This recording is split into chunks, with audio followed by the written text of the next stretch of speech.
Donc là, cette petite vidéo, c'est pour te rappeler des choses qu'on avait vues juste avant le confinement sur agrandissement-réduction et sur le théorème de Thalès. Ça devrait être pas très difficile. Et après cette vidéo, je te donnerai des exercices à faire, en gros de chaque type de méthode qu'on va aborder ici. Et tu t'inspireras bien de ce qui est écrit dans cette vidéo pour faire ces exercices. Ou alors tu reprendras le cours sur le théorème de Thalès. Donc on va reparler d'agrandissement et de réduction, puis donc qu'on a déjà vu, mais on va enchaîner après sur les aires et les volumes. Voilà en gros le programme pour les séances qui vont suivre. Donc première question, le triangle T2 est-il une réduction du triangle T1? Alors pour savoir si c'est une réduction, il faut savoir si les côtés des triangles T1 et T2 sont proportionnels.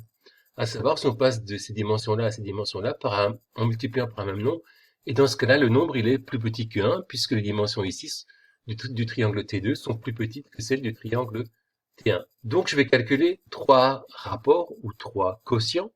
Je vais d'abord calculer le quotient de 3 cm par 4 cm. 3 quarts, ça fait 0,75. Le quotient de 4,5 cm par 6 cm, 4,5 sur 6, ça fait 0,75.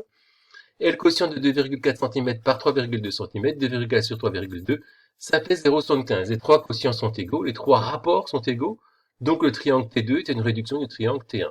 On peut ajouter que le rapport de réduction, c'est 3 quarts ou 0,75.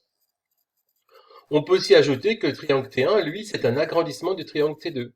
Si je calcule le rapport de 4 par 3, ça fait 4 tiers. Si je calcule le quotient de 6 par 4,5, ça fait 4 tiers. Et si je calcule le quotient de 3,2 par 2,4, ça fait 4 tiers.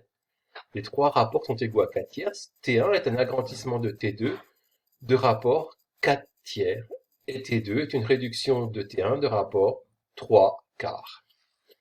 Alors, un autre exercice, on va faire le même type d'exercice donc après, c'est là, on sait que le rectangle R2 est un agrandissement du rectangle R1, et puis il faut trouver la dimension manquante qui est ici. Donc, sachant que celui-là est un agrandissement de celui-là. Si c'est un agrandissement, c'est-à-dire qu'on passe de là à là, et de là à là en multipliant par le même nombre. Ce nombre s'appelle le rapport d'agrandissement.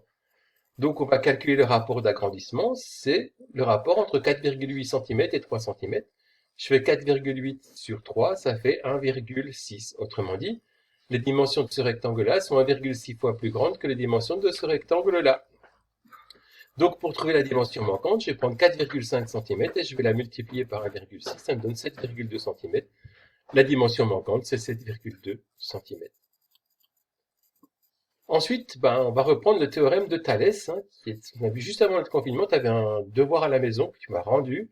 Ce théorème de Thalès, je l'ai corrigé, j'ai même mis des notes que j'ai mises sur MBN, mais avec une une date de publication très tardive, parce que bon, cette note, je ne peux pas rendre le devoir, on ne la comptera pas.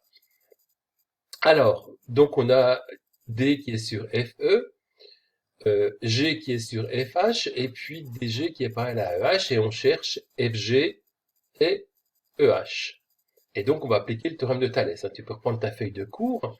Tout ça, c'est écrit dans la feuille de cours. Je crois que c'est même carrément le même exemple.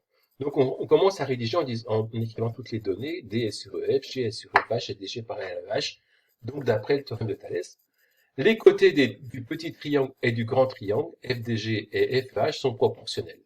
Donc là, on est là dans la première méthode. On parle d'agrandissement-réduction. Donc, je veux trouver que si des côtés sont proportionnels, ça veut dire que le grand triangle est un agrandissement du petit et que le petit triangle est une réduction du grand triangle. Je veux calculer FG. FG, c'est un petit côté qu'on ne connaît pas. C'est donc une réduction du grand côté qui s'appelle FH. C'est ce qui est écrit ici. Alors, le rapport de réduction, il faut regarder où on connaît deux longueurs. C'est ici. Le rapport de réduction, c'est 6 par rapport à 9, ou 2 tiers. Parce que si on simplifie 6 neuvièmes, ça fait 2 tiers. Autrement dit, FD, c'est 2 tiers de FE, donc FG, ça va faire 2 tiers de FH. Donc FG égale FH fois 2 tiers, ce qui fait 8,4 fois 2 tiers, ce qui fait 5,6. Voilà, on a trouvé FG avec le rapport de réduction. On veut maintenant chercher EH. EH, c'est par rapport à DG, et EH, c'est plus grand, donc c'est un agrandissement de DG. Donc là, il faut qu'on utilise le rapport d'agrandissement entre les deux triangles. C'est aussi ici qu'il se lie, mais le rapport d'agrandissement, dans ce cas-là, c'est le rapport entre FE et FD. C'est donc 9 sixièmes ou 3,5 ou 1,5. Donc EG, EH, pardon, c'est égal à DG fois 1,5, ce qui fait 4,2, oui, parce que EH c'est un agrandissement de DG, ce qui fait 4,2 fois 1,5, et ce qui nous donne 6,3. Voilà pour la première méthode. Deuxième méthode, on rédige toujours de la même façon, que les côtés sont proportionnels, donc au début c'est pareil, et ensuite on écrit les rapports qui sont égaux. Alors quels sont les rapports égaux? FD, c'est une réduction de FE, FD par rapport à FE, FG, c'est par rapport à FH, FG par rapport à FH, et DG par rapport à EH, DG sur EH. Ensuite, je remplace FD sur FE. FD, c'est 6, FE, c'est 9.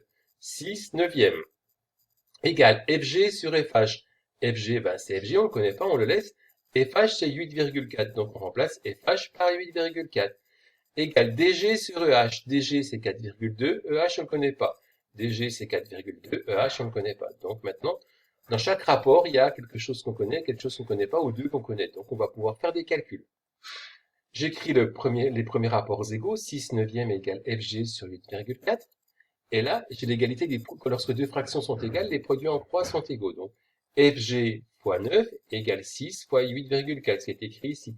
FG fois 9 égale 6 fois 8,4.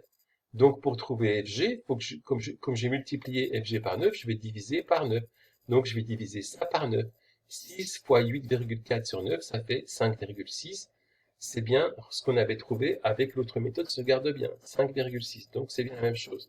L'autre, on avait trouvé 6,3, et ici, on va trouver 6,3. J'écris que 6 neuvième égale 4,2 sur EH. 6 neuvième égale 4,2 sur EH. Égalité des produits en croix. 6 fois EH, EH fois 6, égale 9 fois 4,2. 4,2 fois 9. Donc, pour trouver EH, là, je vais diviser maintenant pas cette quantité-là par 6, parce que EH, elle est multipliée par 6. 4,2 fois 9 sur 6, ça fait 6,3. Voilà, donc on a trouvé EH qui fait 6,3, c'est normal, c'est plus que 4,2.